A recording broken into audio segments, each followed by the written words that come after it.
से परमाणु ठिकाने बनाएगा ईरान। राष्ट्रपति पेजेश्किन बोले ये पहले से भी ज्यादा मजबूत होंगे।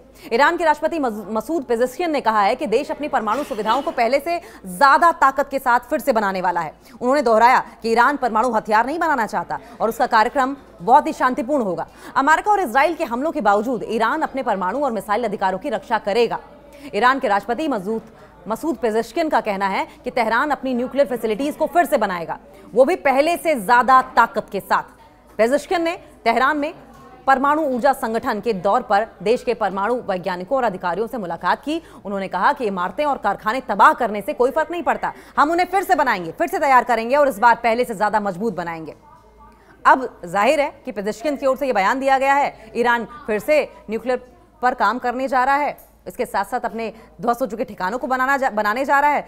तो अमेरिका और ईरान की नींदें उड़ी, अमेरिका और इजराइल की नींदें उड़ी हुई हैं, क्योंकि ईरान ने फिर से चूल्हा जलाया। ट्रंप और नेतन्याहू की नींद उड़ गई। तेहरान से खबर आई कि ईरान फिर से यूरेनियम समृद्धि करेगा, एनरिचमेंट पर काम शुरू करेगा, यानी चूल्हा फिर से जल गया है। और अब जैसे ही खबर वॉशिंगटन पहुंची, डोनाल्ड ट्रंप का ट्विटर, माफ कीजिए ट्विटर ना कह के ट्रूथ सोशल, डोनाल्ड ट्रंप का तो ट्रूथ सोशल है ना, उनका ट्रूथ सोशल अकाउंट अचानक फिर से जिंदा हो गया।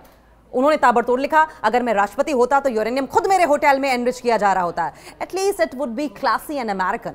उधर यरूशलेम में प्रधानमंत्री बेंजामिन नेतन्याहू ने टीवी पर तत्कालीन ब्रेकिंग न्यूज चलानी शुरू कर दी। ब्रेकिंग न्यूज विद रिएक्शन दिया।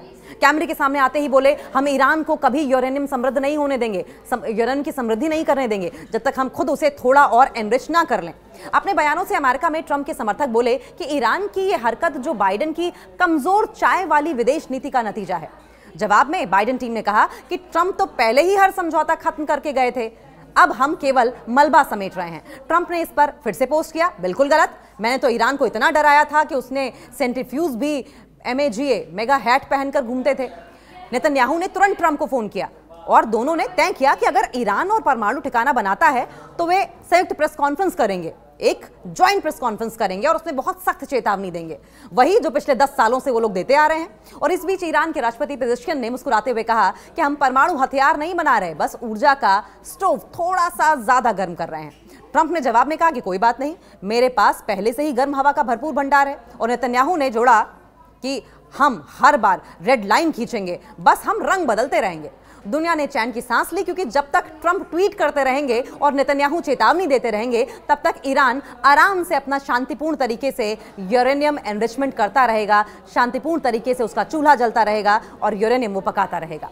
पेजेश्किन ने दोहराया कि ईरान का परमाणु कार्यक्रम ऊर्जा, दवाइयां और लोगों की जरूरतों को पूरा करने के लिए, हथियारों के लिए नहीं। अमेरिका और इजराइल ने जून महीने में ईरान की कई परमाणु साइटों पर अटैक किए थे। अमेरिका का कहना था कि ये साइटें न्यूक्लियर वेपन्स बनाने के लिए इस्तेमाल की जा रही थी, जबकि ईरान का कहना है कि उसका कार्यक्रम पूरी तरीके से पीसफुल है, शांतिपूर्ण है।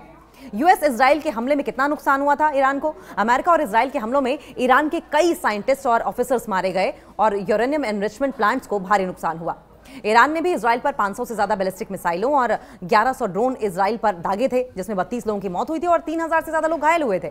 इजराइल ने कहा कि उसका हमला करना इसलिए जरूरी था ताकि ईरान यहूदी राज्य को नष्ट करने की अपनी योजना को अंजाम न दे सके। अमेरिकी राष्ट्रपति डोनाल्ड ट्रंप ने चेतावनी दी कि अगर ईरान ने तबाह हो चुकी न्यूक्लियर फैसिलिटीज फिर से शुरू करने की कोशिश की, अमेरिका फिर से नए हमले करेगा। यूरेनियम संवर्धन बंद नहीं करेंगे, ईरान ने बहुत क्लियर कह दिया है। ईरान के विदेश मंत्री अब्बास अराक्ची ने शनिवार को कहा था कि उनका देश अमेरिका से सीधी बातचीत नहीं करेगा, लेकिन अप्रत्यक्ष बातचीत के लिए तैयार है। डायरेक्ट डायलॉग नहीं होगा, अगर इनडायरेक्ट डायलॉग करना है तो ईरान तैयार है, क्योंकि इससे पहले ईरान ने बहुत बार बात करने की कोशिश की, बहुत बार ट्रंप की ओर से बात करके सोल्यूशन देने का हवाला दिया गया, लेकिन फिर होता वही है, ढाक के तीन पात। उन्होंने कहा कि हम कभी अपने मिसाइल कार्यक्रम पर बातचीत नहीं करेंगे, कोई भी समझदार देश अपने बचाव के साधन नहीं छोड़ेगा, हम यूरेनियम एनरिचमेंट बंद नहीं करेंगे। अराक्ची ने कहा कि ईरान न्याय संगत समझौते के लिए तैयार है, लेकिन हमें अमेरिका की शर्तें मंजूर नहीं है।